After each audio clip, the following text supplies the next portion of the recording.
وہ صرف پاکستان سے کویت غیر قانونی طور پر جانے والوں کا پہلا قافلہ نہ تھا، بلکہ وہ ٹرالر جس پر وہ سوار ہوئے اس کا مالک بھی اس خطرناک کام میں پہلی بار ہاتھ ڈال رہا تھا۔ یہی وجہ تھی کہ وہ خود بھی اتنا ہی پریشان اور نروس تھا جتنا کہ یہ تین نوجوان جنہوں نے سمندر کے ذریعے بہتر مستقبل کا خواب دیکھا تھا۔ مگر خواب جب حقیقت کے پتھریلے راستوں سے گزرتے ہیں تو اکثر چکنا چور ہو جاتے ہیں۔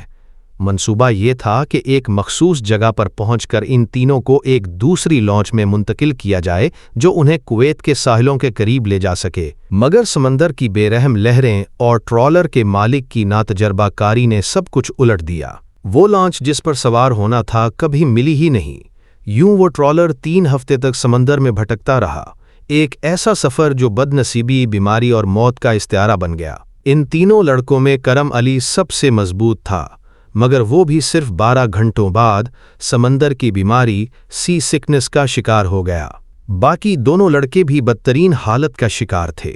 ایک پرانے مچھیرے نے کچھ روایتی ٹوٹکوں سے ان کا علاج کرنے کی کوشش کی، جس سے کرم کو تو کچھ آفاقہ ہوا، مگر باقی دونوں کی حالت مزید بگڑ گئی۔ ان میں سے ایک لڑکا جزام کا مریض تھا جو پہلے تو سب کی نظر سے چھپا رہا، لیکن نمکین سمندری ہوا نے اس کی بیماری کو بھڑکا دیا۔ اس کے ہاتھ زخموں سے چور ہو گئے، ان میں پیپ اور خون رسنے لگا۔ ٹرالر کے مالک کو اس کی بیماری کا شروع میں پتہ نہیں تھا، ورنہ وہ اسے کسی بھی صورت میں اپنے ٹرالر پر نہ لاتا۔ جزام اب اس کے ایک ہاتھ سے دوسرے ہاتھ پر بھی منتقل ہو گیا تھا۔ اس کے ہاتھ بری طرح سوج گئے اور یہ دھیرے دھیرے اس کے پورے جسم میں پھیلنے لگا۔ ٹرالر کے مالک کو جب اس کے مرض کا علم ہوا تو وہ سخت پریشان ہوا اور ٹرالر پر موجود سب لوگ اس لڑکے کے قریب جانے سے کترانے لگے۔ صرف کرم علی ہی تھا جو اس کے پاس آتا، اسے کھانا کھلانے کی کوشش کرتا، لیکن وہ جتنا کھانا کھاتا قے کی صورت میں اتنا ہی باہر نکال دیتا اور کرم علی اس کے گرد پھیلی گندگی صاف کرتا، ایک بے لوث انسان کی طرح۔ جزامی لڑکے کی حالت روز بروز خراب ہوتی گئی، بخار، قے، کمزوری اور آخرکار بے ہوشی۔ دوسرے ہفتے کے اختتام پر وہ ہر چیز چھوڑ چکا تھا سوائے پانی کے، اور تیسرے ہفتے کی ایک صبح کرم نے جب اسے جھنجھوڑا تو وہ ہمیشہ کے لیے خاموش ہو چکا تھا۔ وہ رات کی کسی گھڑی میں مر چکا تھا، بنا چیخے، بنا کسی کو خبر دیے۔ کرم علی کی زندگی میں یہ پہلی موت تھی جو اس نے اپنی آنکھوں کے سامنے دیکھی۔ وہ شدید خوفزدہ ہو گیا، لیکن جیسے کہ کہا جاتا ہے سمندر کسی جذبات کا احترام نہیں کرتا۔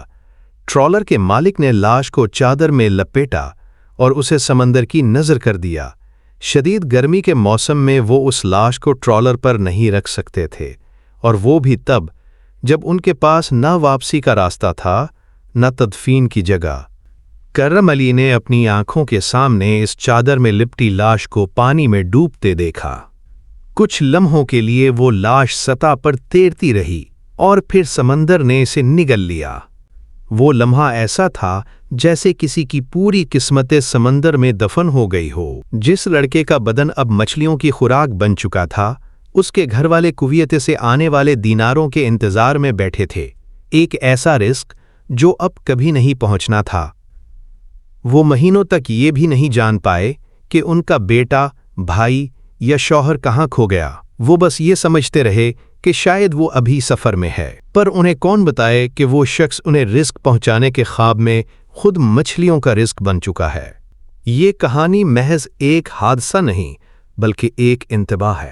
غیر قانونی راستے، چاہے وہ سمندر کے گہرے پانی ہوں، ریگستانوں یا سرحدوں کے خطرناک جنگلات، سب ایک ہی انجام کی طرف لے جاتے ہیں: خوف، بے بسی اور اکثر موت۔ ہم جب کویت، دبئی، یورپ یا کسی اور ترقی یافتہ ملک کے خواب آنکھوں میں سجاتے ہیں تو وہ خواب خود برے نہیں ہوتے، لیکن جب ان خوابوں کو پورا کرنے کے لیے ہم غیر قانونی طریقے، انسانی اسمگلروں، جعلی ایجنٹوں یا خطرناک راستوں کا سہارا لیتے ہیں تو ہم صرف اپنی جان نہیں گنواتے بلکہ ہم اپنی عزت، انسانیت اور اپنے خاندان کی امیدوں کو بھی داؤ پر لگا دیتے ہیں۔ کرم علی کا حوصلہ، ہمدردی اور انسان دوستی اس کہانی کا دوسرا پہلو ہے۔ وہ سکھاتا ہے کہ انسان کو انسانیت نہیں چھوڑنی چاہیے، چاہے حالات جیسے بھی ہوں۔ لیکن یہ بھی حقیقت ہے کہ کرم کا جذبہ کسی کو زندگی نہ دے سکا، کیونکہ نظام ہی غلط تھا، نیت میں جلد بازی اور آندھی خواہش تھی۔ یہ سمندر میں ڈوب جانے والے ایک شخص کی کہانی نہیں، بلکہ یہ ان لاکھوں لوگوں کی کہانی ہے جو روزانہ غیر قانونی راستوں میں دم توڑ دیتے ہیں۔ یہ صرف کشتی یا ٹرالر کا مسئلہ نہیں، یہ ان تمام نوجوانوں کا مسئلہ ہے جو سوچتے ہیں کہ قانونی طریقہ طویل ہے اور غیر قانونی طریقہ آسان ہے۔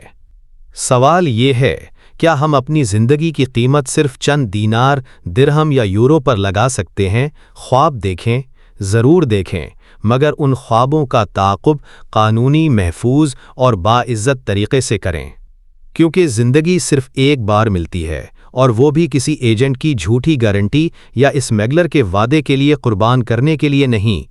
فیصلہ آپ کے ہاتھ میں ہے۔